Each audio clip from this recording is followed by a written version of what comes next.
Je m'appelle Octavia et j'ai décidé de partir à la rencontre de proches, de moins proches ou d'inconnus pour qu'ils me parlent de leurs croyances, de leur spiritualité et de leur religion et de comment ça les aide à avancer dans la vie. Vous écoutez, le paradis attendra.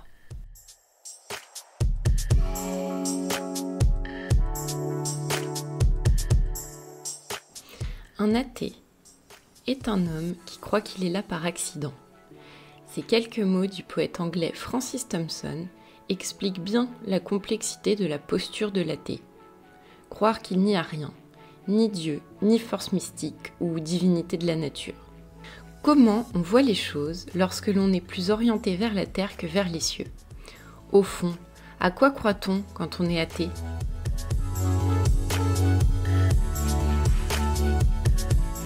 Je m'appelle Arnaud, j'ai 35 ans et moi je suis athée. Faire de la musique pour moi ça peut être un exercice stoïque.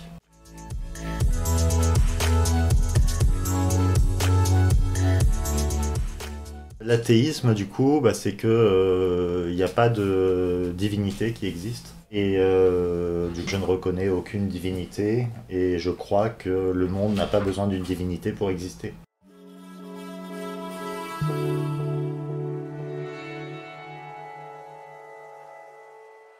Je viens d'une famille bretonne, sans éducation, mais justement qui maintenait la religion, mais comme en Bretagne, un truc social quoi. Et du coup, moi, je vis dans la culture judéo-chrétienne, la notion de faute, de pardon, et aussi par exemple l'idée très chrétienne de sacrifice. Tu fais pas attention à toi, parce que c'est pas toi qui est important.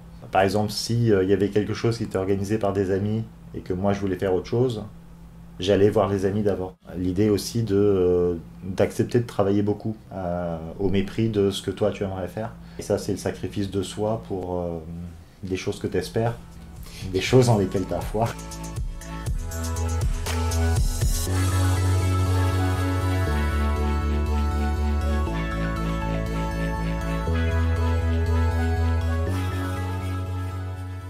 Mon gros problème avec les religions, c'est que elles imaginent sur un mode complètement humain le monde. Et donc s'il y a une création, il faudrait un père. Et là, ils parlent même pas de mère, peut-être que c'est mystique, j'en sais rien. Mais il faudrait en tout cas qu'il y ait quelque chose, quelqu'un qui soit responsable du monde. Le monde ne pourrait pas exister tout seul. Et ça, je trouve que c'est une vision qui est complètement anthropocentrique en fait.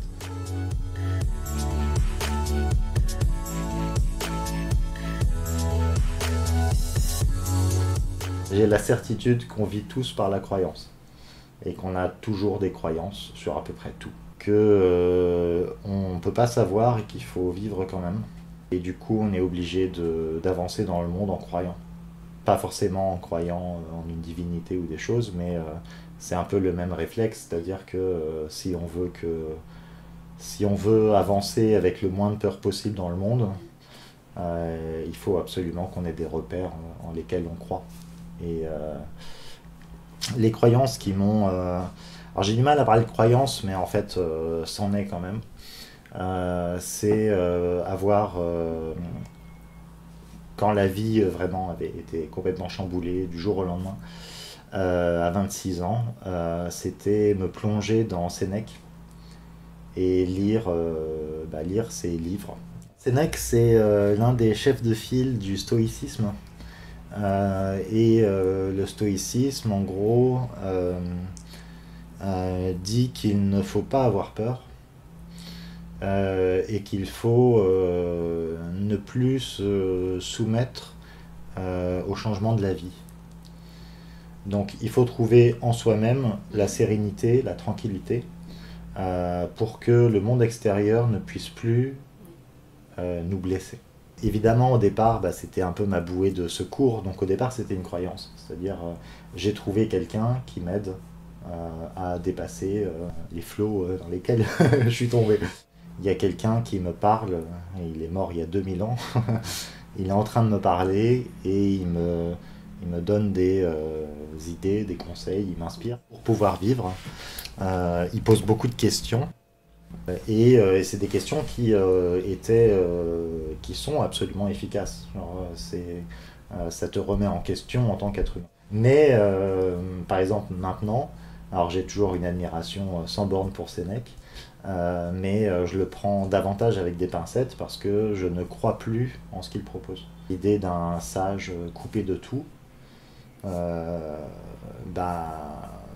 je n'y crois pas.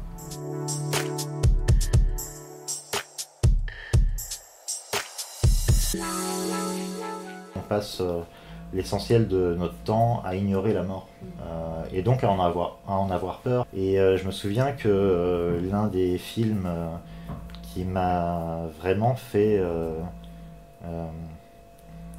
ressentir le plus profondément ce que c'était que la mort, au sens où en fait on ne ressent que la mort d'autrui. C'était un film qui s'appelait L'ennemi de la classe. Je crois qu'il était lituanien ou quelque chose comme ça. Où c'est l'histoire d'un professeur de philosophie qui arrive dans une classe de lycée. Et puis, il est un peu à contre-courant du monde. Et on comprend petit à petit qu'en fait, il agit en philosophe avec ses élèves pour leur faire comprendre ce que peut être la philosophie. Mais il va un peu trop loin et il ne voit pas en fait que ces méthodes sont tellement difficiles et que la vie de ses élèves qu'il ignore complètement est difficile aussi. Il ne voit pas que l'une de ses élèves va se suicider.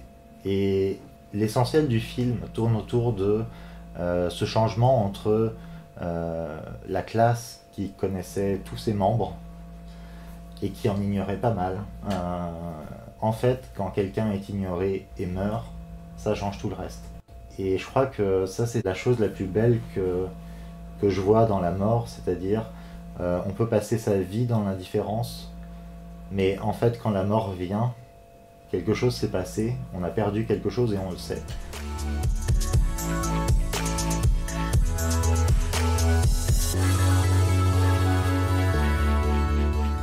Alors moi, ce qui me fait avancer dans la vie, du coup, avancer au sens le plus simple possible, genre mettre un pas devant l'autre.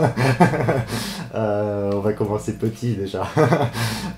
C'est revenir à tout ce que j'ai toujours aimé dans la vie. C'est-à-dire que je trouve qu'il y a quelque chose d'évident entre ce qu'on aimait quand on est petit et qu'on continue d'aimer aujourd'hui, même si parfois on a pu l'oublier. Par exemple, du coup, pour moi, ce serait la musique et la lecture.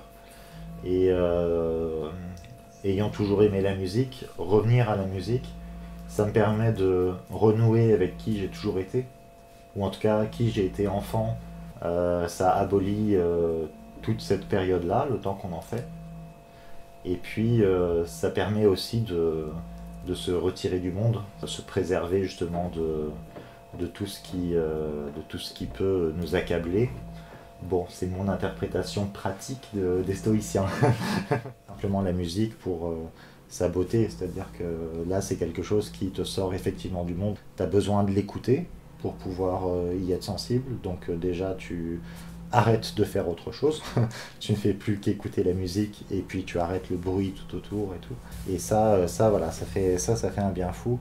Et puis la lecture aussi. Alors il y a deux choses qui me font du bien. Il y a lire des textes un peu philosophiques en fait, donc soit Sénèque, soit d'autres. Et puis aussi, et ça je me l'explique pas trop, mais par exemple, un texte que t'aimes beaucoup, le lire, l'enregistrer, et du coup tu prêtes ta voix à ce texte que t'adores, et tu vois si t'arrives à faire passer ce que toi tu comprends de ce texte, ce que t'as jugé important, et ça réconforte beaucoup aussi.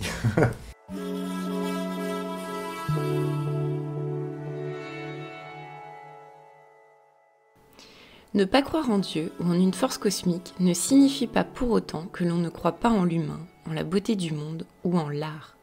Certaines œuvres pourront même être de précieux refuges lors des tempêtes de la vie. Au fond, cette universalité de la condition humaine qui s'exprime à travers l'art, qui se transmet d'humain à humain, est déjà une perspective qui fait avancer.